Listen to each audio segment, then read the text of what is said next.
Alrighty, let's get this party started. Good morning, good afternoon, good evening, everybody. Welcome back once again to JJ's PC Builds. You know it is JJ with you once again. We're not going to go through all that, but we are anyway. But if this is your first time here, make sure you subscribe. And if you've already subscribed, welcome to the family. Welcome to JJ's PC Builds. And my veteran subscribers, as always, much love to you for all that you do. Help and support the channel. Today, I know this is a long-awaited review, but what we're going to be doing is we're going to be reviewing the Ryzen 7 8700G. Not the 86, not the 85, not the 83. We're doing the 8700G. So let's go ahead and just jump right into it and go to the action screen. There we go. We're right here at techspot.com. Let's see what we can find out. This says here the Ryzen 7 8700G is a Zen 4 Ryzen 7000 class processor that includes a Radeon 700M GPU on the same chip, which they call it integrated graphics. The integrated graphic portion is based upon RDNA 3 architecture with up to 12 compute units. AMD says these iGPUs will be powerful enough to play pretty much any PC game at 1080p. As of writing, this is the most powerful integrated graphics in a desktop CPU, but can this new APU take on your graphics card? Well, figure that out in this review, but probably not from what they're saying. This is TechSpot. Make sure y'all showing some love and showing some thumbs up to them and visit their channel. Okay, we're not going to bore you with all the dramatics and everything else. We're just going to jump right into the benchmarks. Just to let you know what kind of processor this is it 8-core, 16-thread. Now, this will clock up to 5.1 gigahertz on the processor with the 65-watt TDP. You know they always say the baseline TDP. You know that's going to boost up higher than 65 watts. So do keep that in mind when you go and, let's say if you're running a 500-watt power supply, maybe a 600-watt would be better. Or future-proof yourself and just go to a 750 watt. And don't forget your drink and snacks, by the way, if you ain't seen that yet. I got mine. Okay, so we're going to go through this really quick. Now, the iGPU will clock up to 2.9 gigahertz, which is 2900 megahertz. And how you do that, if it's anything like the 5000 series, like the 5600 and the 5700G, you can do everything from the inside your BIOS. It has where you can clock it all out into your BIOS for your integrated graphics. So do keep that in mind if y'all are wondering if you got to do it in Windows or can you avoid that so that way it doesn't interfere with your gameplay. Yes, you can. You can clock it up into your BIOS and put it out to max and then leave it right there.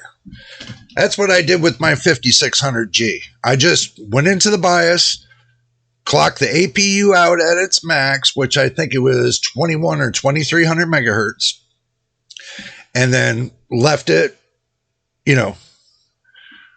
clock it and leave it, is what I always say. So, but with this having 12 CUs, being on the RDNA 3 architecture, it's not too bad, not too bad, not too bad at all.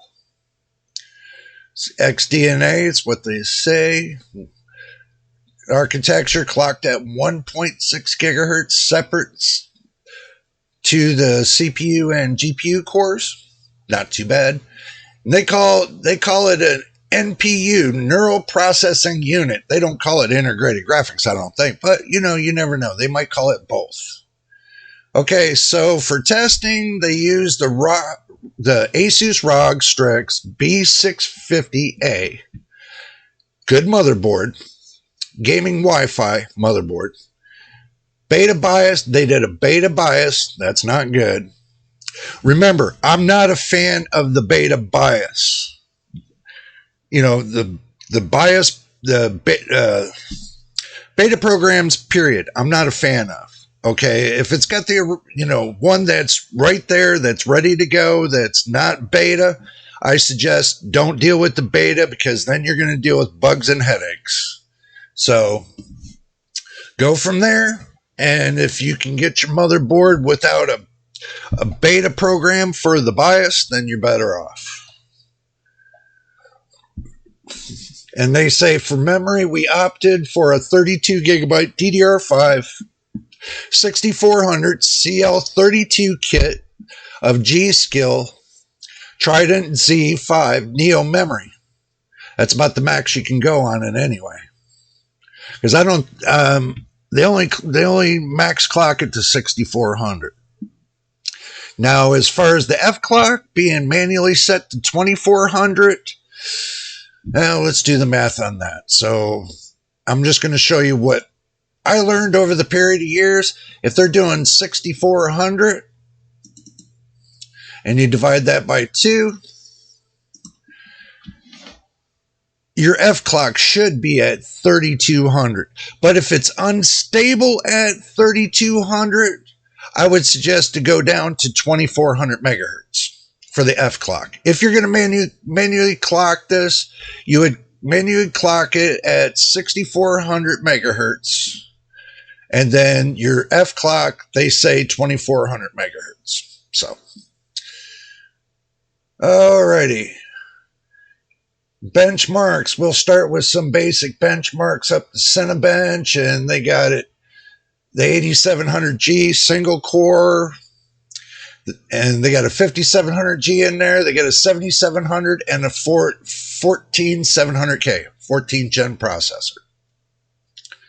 So let's make this a little bit smaller so you can see everything. Okay, Cinebench 2024. That is the hardest program I've seen when it comes to being hard on your CPU. That is a program that I'll say it's a ball buster. I'm going to tell you that much. But looks like the 8700G got 111 on the score. The 5700G got 92 right there. The 7700 got 117. It's not too bad. It's not too far away from the 7700. For the price point, if you can find the 7700 at the same price point as the 8700G, then you got a good deal for the 7700. But if you can't, then you got the 8700G. I'd rather have the 7700 myself. Just saying, personal preference. Okay, let's go. Multi-core 2024. Okay. Well, let me try to resize this again. Sorry about this, everybody. All right. Okay. So resizing that again. Now we're looking at multi-core Cinebench 2024. The Ryzen 7 8700G got 977 on the score. 7700 got 1015. And the 5700G got 713. Which I can confirm with that because I have the 5600G at multi-core. I'm not going to say nothing. I'm just going to leave it there at that. 7-zip file managing compression. 8700G got 109 and your 7700 got 126. And that's GIPS. 32 meg dictionary. Higher is better. Okay. And that was compression. This is decompression. So 8700G got 120. 7700 got 137. Seems like a good deal. Let's move on a little bit quicker. Adolf Photoshop. Overall score, Puget system benchmark. Sorry if I can't pronounce it right, but I'm trying my best. 8700G got 1370 on the score. 7700 got 1458. Not too bad. Okay, let's see. Adobe Premiere Pro, Standard Media. Let's see what we got. We got the 8700G at 252, and we got the, wow.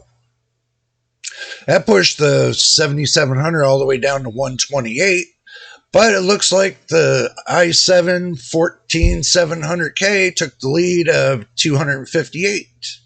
Not too bad. Baldur's Gate 3. This looks like 1080p low SMAA. 8700G got 49 with the low of 38. 5700G got 20 with the low of 11. And you got the 7700 with 13 with the low of 10. Counter-Strike 2. 1080p medium CMAA2. 8700G got 119 on the high, got 70 on the low. 5700G got 61 on the high and 32 on the low, leaving the 7700 at 53 on the high and 38 on the low. So moving on down the road, Fortnite, 1080p low. 8700G got 132 on the high and 114 on the low. 5700G nipping on the heels. Not so much, but getting close. 74 on the high and 60 on the low, and your 7700's down to 44 on the high and 32 on the low. Okay, 8700G, again, Cyberpunk 2077, 1080p low. 41 on the high and 30 on the low. 5700G right above the 7700. 17 on the high and 11 on the low. And your 7700's got 10 on the high and 7 on the low. F1 2023 1080p low TAA. 8700G got 125 on the high and 100 on the low. That's really good. You know, 5700G got 56 on the high and 43 on the low. Well, it's not too bad. Spider-Man Remastered 1080p very low. 68 on the high and 59 on the low for the 8700G. 5700G. 32 on the high and 24 on the low. And keep moving on. Ratchet and Clank Rift Apart. 8700G got 39 on the high and got 31 on the low. 5700G gets 17 on the high and 12 on the low. So what we're doing is we're not so much measuring Intel right now. We're measuring between AMD's older version to AMD's newer version. So if that's what you're wondering, stick around for more. We got more coming through. Call of Duty, Modern Warfare 3, 1080p basic. 8700G got 74 on the high and 56 on the low. And the 5700G got 25 on the high and 18 on the low. Okay. Now we're going to do memory performance scaling. Wonder why they scaled to 4090, but they did. Let's see. Fortnite DX11 RTX 4090 1080p. Okay. They used the 4090 to scale the processor, the CPU processor itself. So what they did is they went from, and I'm going to do DDR5 5200. They got 108 for the 8700G. Now 5600, they got DDR5 5600, they got 116. DDR5 6000, they got 124. DDR5 6400, they got 127. And I'm surprised they got DDR5 7200. they got 132. Wow. So that's not too bad if it's scaled all the way up to 7,200, even though it says it, it's best to scale it from 6,400. But always look for your system stability before anything. Okay, we got another chart here. This is RAM. This is dealing with your random access memory now. That one chart before was random access memory. This chart is random access memory. Has nothing to do with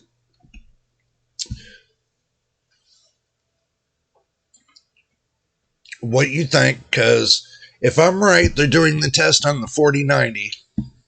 So they're using a graphics card to scale the CPU as far as RAM. So 5200, and this is the F1 2023 1080p low TAA. 8700G, 50 DDR5 5200 at 92. DDR5 5600 at 95. DDR5 at 6000, 98. DDR5 6400 at 100. That's only a 2% difference. And 7200 at 102. So you're only getting a 2% difference between these three. Now you're jumping up 3% here, and you're jumping up 3% here. So 3%, 3%, 2%, 2%. So you go from the top to the bottom. So you get, 10 FPS from the bottom to the top. For the price point for 10 FPS, I don't know. I don't think so. But anyway, Spider-Man Remastered. Same SKU. We're doing the 5200 at 46, 5600 at 52, 6000 at 57, 6400 at 59, and 7200 at 58. 1080p, very low. Integrated graphics versus the slow discrete GPU. Okay, I'm just going to go and give you the whole 900 yards. So this is going to be the whole 900 yards on this. So this chart shows me that the 8700G by itself pulls 49 on the high and 38 on the low. Now the 5700G with the discrete graphics card of 6500 XT pulls 50 on the high and 29 on the low. Wow. And that's a big generation jump. But the 8700G with the 6500 XT, 71 on the high and 50 on the low. So that's like a 21% jump on the high, and pretty good on the low too. But we go to the i3 12100F plus the 6500 XT. We got 76 on the high and 52 on the low. 5% difference between the two. That's not too bad. But going to a 14 gen, the i7 14700K to RX 6500 XT, jumping up to 79 on the high and 61 on the low. And it looks like at the top, the Ryzen 7 7700 with the RX 6500 XT got 82 on the high and 62 on the low. So it's kind of looking like the 7700 XT with a discrete graphics card might be, a good jump. But for the integrated graphics itself, getting almost 50 FPS, that's not too bad. Counter-Strike 2, medium setting, 1080p. We got 119 on the high and 70 on the low for the 8700G. And looking up here at the 8700G with the 6500 XT, got 252 on the high and 201 on the low. Not too bad. Fortnite, 1080p low. 8700G got 132 on the high and 114 on the low. And it looks like the 8700G with the 6500 XT got 224 on the high and 184 on the low. Moving up to Cyberpunk 2077. 8700G got 41 on the high and 30 on the low. And the 8700G again with the 6500 XT got 142 on the high and 31 on the low. I'm going to be honest with you, it's kind of looking like they put the crappiest card. Well, I'm going to say it's the crappiest card, because if this is the same card I'm thinking about, that it's got a 64-bit bus, if I remember right. It's not the greatest in the world, but close to, close to where they're coming from with the price point, I would imagine. But they should have did this with the 1650. GTX 1650. So, my opinion. F123 1080p low TAA. 8700G got 125 on the high and got 100 on the low. 8700G with 6500 XT got 144 on the high and 110 on the low. Spider-Man Remastered 1080p very low. It got... Now this is a big jump. The 8700G got 68 on the high and 59 on the low. The 8700G with the 6500 XT got 66 on the high and 54 on the low. Looks like it's a 5% jump on the lows, and it looks like a 2% jump on the highs. Not too shabby, especially if you're playing Spider-Man. That'd be cool, people playing Spider-Man. Okay, now Ratchet and Clank, Rifted Apart, 1080p, very low, very low. 8700G got 39 on the high and 31 on the low. 8700G with the 6500 XT got 42 on the high and 33 on the low. Nothing to write home about. Call of Duty Modern Warfare 3. 8700G got 74 on the high and 56 on the low. 8700G with the 6500 XT got 69 on the high and 50 on the low. Looks like it did a way big jump right here in Call of Duty Modern Warfare 3. Okay. 1080p Baldur's Gate 3. Low settings SMAA. 8700G got 49 on the high and 38 on the low. 8700G with 6500 XT, 71 on the high and 50 on the low. We're going to keep moving on. We're going to go to Counter-Strike 2, medium settings, CMAA2. 119 on the high and 70 on the low for the 8700G. Now the 8700G with the 6500 XT, 252 on the high, 201 on the low. Wow, big jump. Big jump with that graphics card in there. Fortnite DX11 1080p low. We got 8700G at 132 on the high and 114 on the low. 8700G and 6500 XT. 224 on the high and 184 on the low. Wow. Cyberpunk Phantom Liberty 2077. 8700G got 41 on the high, 30 on the low. And you know what? The 8700G with the 6500 XT got the same numbers with 41 on the high and 30 on the low. Wow. Until you pulled it with the 6600, the RX 6600 for 90 on the high and 79 on the low. Wow. See, F1 2023. We got 8700G at 125 on the high and 100 on the low. And we got the 8700G with the 6500 XT, 144 on the high and 110 on the low. Wow, these are some long test results. We'll do this one here, and then we'll scale all the way down to the ending, so that way y'all don't have to be here all day doing this. So it looks like 8700G takes the lead over the 8700G with the 6500 XT. 68 on the high and 59 on the low. Now the 8700G with the 6500 XT got 66 on the high and 54 on the low. So let's go ahead and scroll down to the bottom and just go through, you know, all the benchmarks.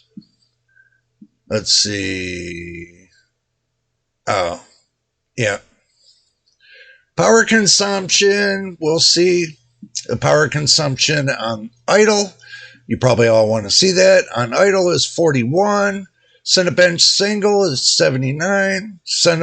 Cinebench multi-core is 131. And iGPU Spider-Man Remastered was 148. Wow, that's a lot for an iGPU being at 65 watts. So, you know, coming down to it,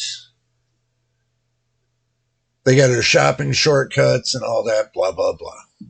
Okay, so let me get rid of this. Let me get rid of that. And let's go to right here to the top side, and let's talk about it. Okay, 8700G. Okay, now looking at they keep, it's a Discord thing, you guys. It's a Discord thing. Let me go ahead and just turn off that really quick, just so I can get through the video, and then I'll turn it back on. No, I'm not letting my Discord people hanging. Just let you know. And if you want to become a Discord member, just let me know, and we'll get you a link and we'll get you in there. So 8700G, fine line, brass tacks. This is what I think.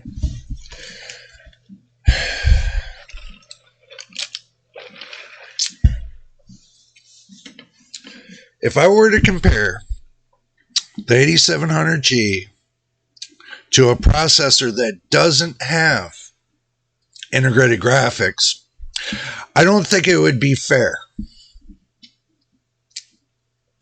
Because of the fact of that this 8700G only has 16 megs of L3. 16 megs of L3. So does the 5700G, and so does the 5600G. So trying to compare apples to oranges, you know, to the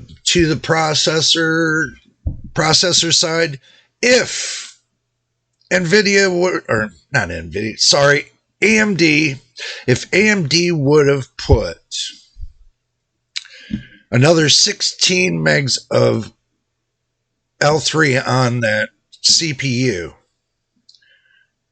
you know, the 8700G, to give it 32 megs of L3, I think that would have been more meat on the bone. Because you're kind of making this processor, this integrated graphic processor, look like the 5700G. If you're going to do something new and do something better, then upscale it a little bit more, giving it a little bit more power for the price, $330. I mean, if you're going to take a look at the 5700G, at the time and price that I looked at it, it was only at about between 160 and 170 bucks for the 5700G. Okay. It might be more, it might be less now. I didn't check, so. But looking at that, for 4 more CUs, I understand you're going from one platform to the next. I do understand that. But what if you're gonna entice people to buy this processor to play games on? Like AMD, like you said, you're going to add a little bit more L3 cache or L2 cache to subsequent the buffering. The buffering capabilities that it needs. So if you want to help it buffer more, then you should have put another 16 megs of cache on that. Just my opinion, because that 16 megs is not too bad, but if you're going to really play that integrated graphics really well, it's got to go through a lot more buffering when it's got to deal with system RAM other than VRAM from a discrete graphics card, because those two are not going to be the same unless you get system RAM that's fast enough to handle the load of the integrated graphics. I found that the 5600G, to compare it a little bit to it, which I've tested many of times, that on OpenGL it's not too bad. I get a decent amount of FPS, but playing DirectX games, it just doesn't want to go. So just keep that in mind too. There are some games you cannot play with that processor, but there are some that you can. But you got to look at your RAM and the speed it's at, because if you don't get the top speed RAM for that processor, it's going to do you no good. You're just going to defeat your purpose.